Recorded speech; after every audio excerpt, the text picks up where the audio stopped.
उत्तर प्रदेश में गैर मान्यता प्राप्त मदरसों के सर्वे के बाद अब वक्फ बोर्ड की संपत्तियों का सर्वे शुरू हो रहा है। इस पर बात करने के लिए हमारे साथ अतहर हुसैन मौजूद हैं, मुस्लिम स्कॉलर हैं, इस्लामिक विषयों के बड़े जानकार भी हैं। अतहर भाई, जिस तरह से ये सर्वे किया जा रहा है, अब पहले मदरसों का हुआ, उसके बाद में अब वक्फ की संपत्तियों का सर्वे शुरू हुआ, इस फैसले को किस तरह से लेते हैं? देखिए, मेरा ये मानना है कि कोई भी प्रदेश सरकार होती है या केंद्र सरकार है, तो उसका असल मकसद होता है कि जनता तक, जिसके लिए चुन के आती है, एक अच्छी पॉलिसीज़ बनाना और उनके लिए वो सुविधाएं देना, उनके जो भी कंसर्न एरियाज़ हैं उस जनता के, उसको एड्रेस करना। तो अगर हम ये मौखिक रूप से माने कि अभी जो उत्तर प्रदेश सरकार का ये सर्वे है, इसका नियत चाहे मदरसे से रिलेटेड हो कि वहाँ पे बेटर फैसिलिटीज़ हों, वहाँ पे अच्छे शौचालय हों, कमरों में बड़ी जगह हो जहाँ बच्चे बैठ सकें, और उसके जो दस्तावेज़ हैं प्रॉपर हों, वही ऐसी लैंड पे ना बना हो, तो ये एक वेलकम था। पर अगर उसके अलावा कोई बातें आती हैं या कोई उसमें से ये निकल के आता है डिस्कोर्स की कोई अननेसेसरी हैरेसमेंट हो रहा है, तो सरकार का काम है एक लोकतंत्र में, एक स्वस्थ लोकतंत्र में, कि जो स्टेक होल्डर्स होते हैं उनके साथ संवाद करना। तो वही चीज़ आज भी मैं देख रहा हूँ कि अगर ये वक्फ के मामले में जो सर्वे की बात आई, कि मुझे जहाँ तक मेरी जानकारी है कि बहुत प्रोसीजरल पार्ट का सर्वे है, कि जो 2013 में सेंट्रल वक्फ एक्ट अमेंडमेंट हुआ था, उसमें जो रूल्स बने थे, तो उसके 6 महीने में यानी कि 2014 मई या जून तक ये सर्वे हो जाना था, कि जो उसकी एक अनिवार्यता थी उस समय नहीं हुआ। अब वो सर्वे अगर जहाँ तक मेरी जानकारी है वो सर्वे है, उसी रूप का वो सर्वे है, तो वो एक प्रोसीजरल पार्ट है। पर जो ये अननेसेसरी भ्रम फैल रहा है और जनता में, और ख़ासतौर से जो पब्लिक डिस्कोर्स मीडिया और चैनल्स के और प्रिंट मीडिया के माध्यम से आ रहा है, तो वो भ्रम ख़त्म होना चाहिए। और वो भ्रम में कई बातें निकल के आई हैं, जिसमें एक मुख्य रूप से मैंने कई जगह सुना कि भारत में आर्मी और रेलवेज़ के बाद जो सबसे बड़ी संपत्ति है वो वक्फ के पास है। और सच्चर कमेटी जो रिपोर्ट 2000 यूपीए सरकार में आई थी 2007 में, उसके हवाले से ये बात कही जा रही है।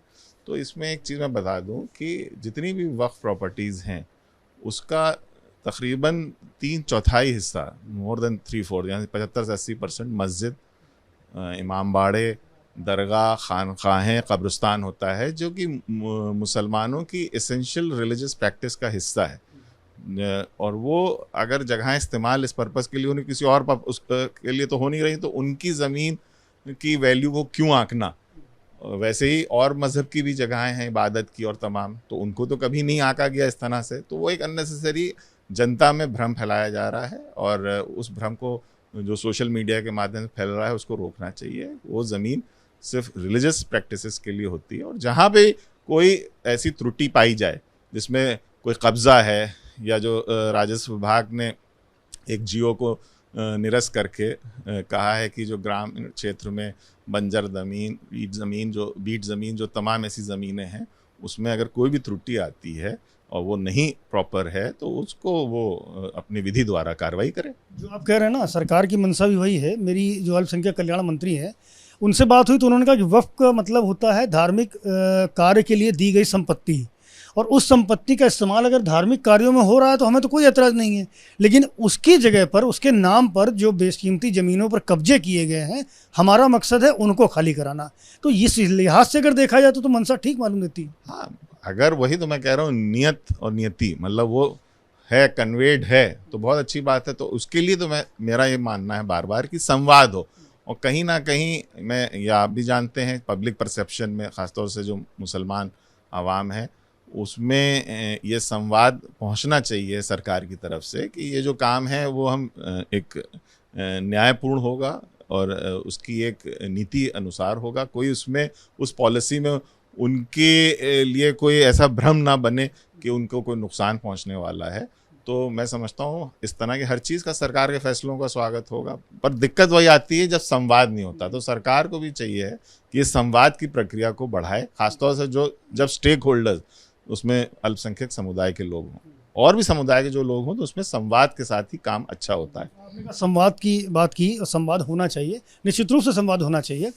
सरकार का ये तर्क भी है और सरकार का ये कहना भी है कि कई मस्जिदों के मुतवल्लीज जो हैं उन्होंने हमें पत्र लिखे हैं। इसके अलावा कई जो मुस्लिम धर्मगुरु हैं उन्होंने हमें पत्र लिख करके खुद बताया है कि वक्फ की संपत्तियों को किस तरह से दुरुपयोग हो रहा है। तो ऐसे में संवाद तो हो रहा है ना। हाँ, मतलब वो प्रक्रिया भी फिर पब्लिक डोमेन में आए। जब ऐसा संदेह फैल रहा है, जब जहाँ पे ये कहा जा रहा है कि तीसरी बड़ी सबसे बड़ी वक्फ प्रॉपर्टी जो है वो वक्फ की है और वो कोई भी जगह कब्जा कर लेती है, और इस तरह का सोशल मीडिया पे मैंने कई डिस्कशंस, मेरे पास वीडियो फॉरवर्ड्स हैं, तो वो एक जब भ्रम है तो इस तरह का जो पॉजिटिव जो संवाद है वो भी पब्लिक डिस्कोर्स में आए, ये उतना नहीं आ रहा है, मेरा ये मानना है। राजनीति भी शुरू हो गई इसको लेकर के। विपक्ष के लोगों का ये कहना है कि हम इस सर्वे को नहीं चाहते हैं, जानबूझ करके हिंदू मुसलमान कर रही सरकार। इसको किस तरह से देखा जाना चाहिए?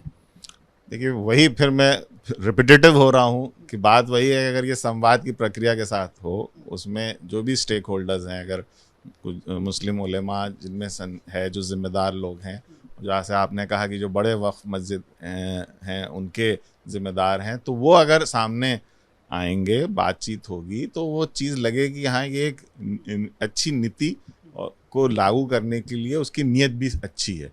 और आइंदा भी, जैसे मैंने कहा था कि मदरसे का जब सर्वे हो रहा था कि ये अगर अच्छा है, मतलब ये इसलिए है कि इनको अच्छी क्वालिटी एजुकेशन प्रोवाइड की जाए, तो मदरसे से शुरुआत हुई है।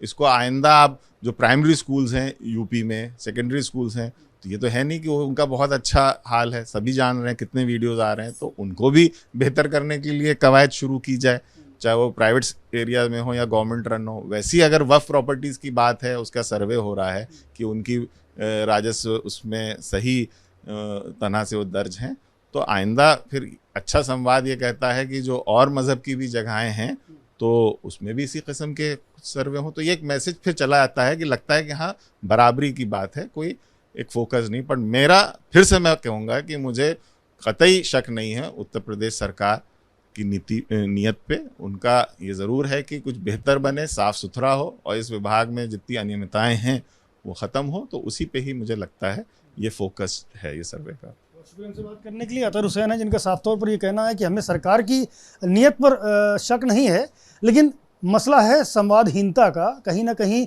संवाद किया जाना चाहिए था और उसके बाद ही ये पूरी की पूरी प्रक्रिया को आगे बढ़ाना चाहिए था। कैमरामैन फैसल के साथ संजय त्रिपाठी, एबीपी न्यूज़, लखनऊ।